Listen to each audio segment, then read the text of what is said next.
இதுக்கிடையில பென்ஷன் பிரச்சனையை பேச வேண்டும். பென்ஷன் பிரச்சனையிலே நம்ம இப்ப லேட்டஸ்ட் என்ன சொல்றாங்கன்னா,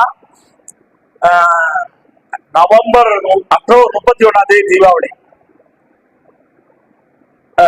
இப்போ அட்வான்ஸ் கொடுக்கணும், போனஸ் கொடுக்கணும். அரசாங்கம் இன்னொரு முயற்சி பண்ணுவதாக தகவல்.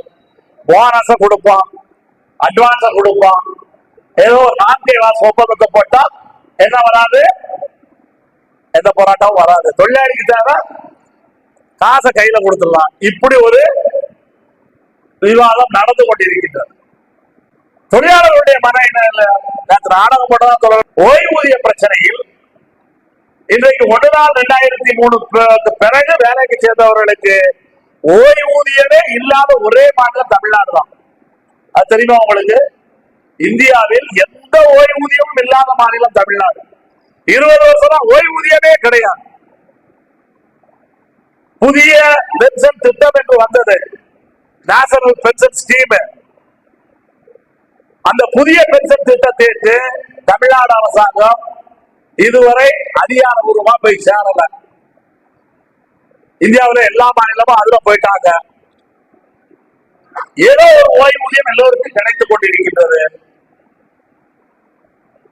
நிர்வாகத்தினுடைய கான்ட்ரிபியூஷன் அதுல 14% கொடுத்துக்கிட்டு இருக்கான். அந்த தொகை ரிட்டையர் ஆகும்போது ஒரு 60% தொகை கையிலே கிடைக்கின்றது. தமிழ்நாட்டில் எதுவும் இல்லை, 20 வருஷமாக இல்லை. இதை விட கொடுமை அரசு ஊழியர்கள், ஆசிரியர்களுக்கு. நம்ம கம்பெனி சட்டத்திலே இருக்கோம், நமக்கு கிராஜுவிட்டி உண்டு. இறந்து போனாலும் கிராஜுவிட்டி உண்டு, ரிட்டையர் ஆனாலும் கிராஜுவிட்டி உண்டு. புதிய ஓய்வூதிய திட்டம் அறிமுகப்படுத்தப்பட்ட போது இனிமேல் கிராஜுவிட்டி கிடையாதுன்னு மத்திய அரசாங்கம் அறிவித்தது. ஒரு கட்டத்திலே போராட்டம் நடத்தி மத்திய அரசாங்கம் கிராஜுவிட்டி கொடுன்னு சொல்லிட்டான். ஆனால் 20 ஆண்டுகளாக தமிழ்நாட்டிலே அரசு ஊழியர்கள், ஆசிரியர்களுக்கு கிராஜுவிட்டியே கிடையாது. தமிழ்நாட்டில் அரசு ஊழியர்கள், ஆசிரியர்களுக்கு 20 வருஷமா கிராஜுவிட்டி இல்லாத ஒரே மாநிலம் தமிழ்நாடு. ஓய்வூதியமே இல்லாத ஒரே மாநிலம் தமிழ்நாடு. அதான் தொழிலாளி என்ன ஓய்வூதியத்துக்கு நாடகம் எல்லாம் நடத்துறோம். நாமும் ஓய்வூதியம் சம்பந்தமாக நிறைய தகவல்களை சொல்லுகிறோம். இன்னும் தொழிலாளர்கள் ஓய்வூதியம் நம்ம ரிட்டையர் ஆகும் பொழுதுதானே இப்பொழுது என்ன பிரச்சனை என்ற அடிப்படையிலான கருத்து தான் ஒரு பகுதி தொழிலாளிகள் மத்தியில் இருக்கின்றது. இந்த ஒப்பந்தத்துல இல்லாட்டி இந்த காலகட்டத்தில் நாம் ஓய்வூதியத்தை பெறாவிட்டால்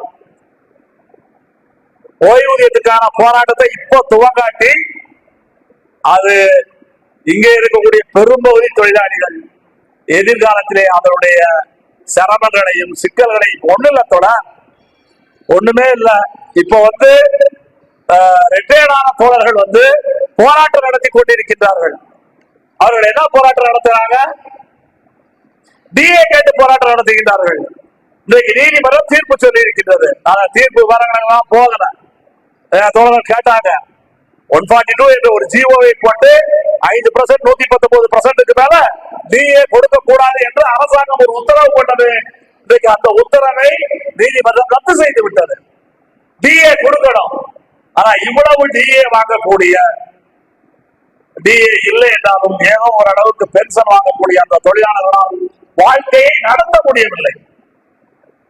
வாழ்க்கையவே நடத்த முடியவில்லை. ஒரு 4 நாளுக்கு முன்னாடி ஒரு தொழிலாளி 10,000 ரூபாய் பென்ஷன் வாங்குறாரு. அவர் பையனெல்லாம் நல்லா படிக்க வச்சாரு. ஸ்டேட் பேங்க்ல அந்த பையன் வேலை பார்க்கிறான்.